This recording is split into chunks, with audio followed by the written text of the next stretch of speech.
Hey folks, it's Ben. I'm here with the Red Barn Homestead channel. We're going to do an unboxing and installation of this guy right here. It's a classic ceiling mounted utility heater. You've probably seen these in catalogs or even in the store before, and it's meant to be mounted on the ceiling and actually radiate heat down. This one's got some neat features with it. It's got this light, which we'll find out how bright that is or if it's even useful or not. And then my understanding is it's got two settings where you click on the string once and it runs one little heater, and if you click on it twice it's got two heaters on it. So that'll be pretty cool. But let's get to the unboxing. I purchased this one at Home Hardware, which is a Canadian brand store, for a retail price of $70.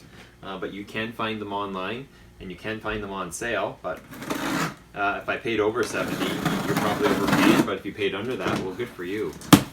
So a little trim across the top. And this side of the box is French and this one's English, so we'll show you the English side here. And it might be in a completely assembled unit.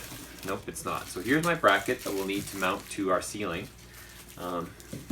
We have an instruction manual, which is always handy to read. We have a kitty. Come on, Fergus. There you go. And then we have the heater.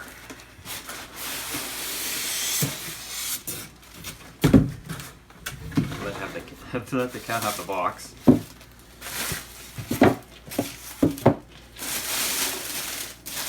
And it's pretty simple. Now, one of the things I was wondering was how long was the cord?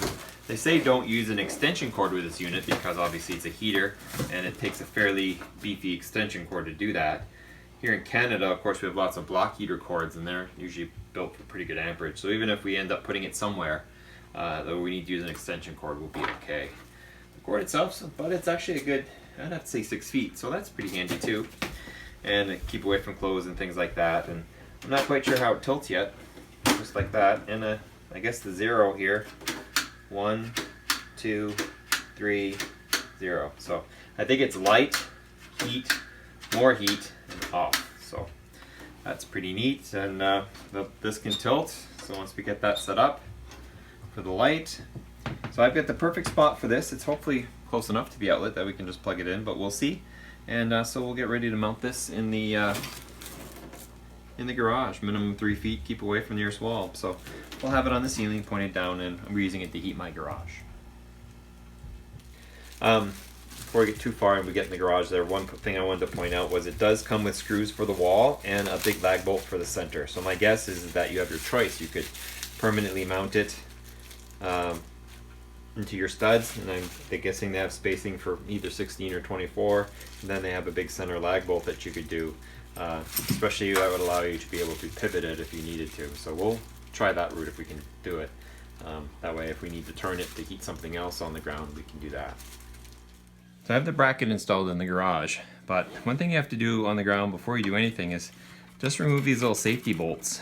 You'll need to put them back once we click this unit into the bracket, but it's kind of an additional safety measure. It's just a Phillips on a little hex head nut, but put these in my pocket so I don't lose them. So when we get this thing clicked in, we'll then put these little screws through, and that'll make sure it doesn't fall off the bracket. Oh, that's pretty soft. So this metal is fairly soft, so be careful when you come and you latch this in here, and it's just a little plastic catch latch. I'll put my finger on each one and start this side, and then this side. Should be able to push it up high enough that they click like so. And then what I'm going to do is put my little safety screws in so we know it doesn't go anywhere, and then I think we're next is plugging it in. So here we have the final assembly of the unit. When you plug it in, and I do have it on an extension cord, a fairly heavy duty one, you get the little red light to indicate that it is plugged in. Now this is 1500 watts, so you can only run one of these per breaker if it's a 15 amp breaker. So if you run another heater off that outlet, you're going to need to move it or not run this one. So if we grab the little thing here, and a heads up, be sure to untie this before you hang it, otherwise you're trying to fiddle with the knot up there and it kind of gets your arms tired to get it down. So I pull it on once, and we got that really bright light that's gonna hamper my camera, I guess. Can I focus not on that? No, it's not gonna be fun. Okay, cool. And then if I pull it again, a second one turns on. No, that's better. The first lower heater turns on, so that's awesome. And then if I do it again, then that's number 3.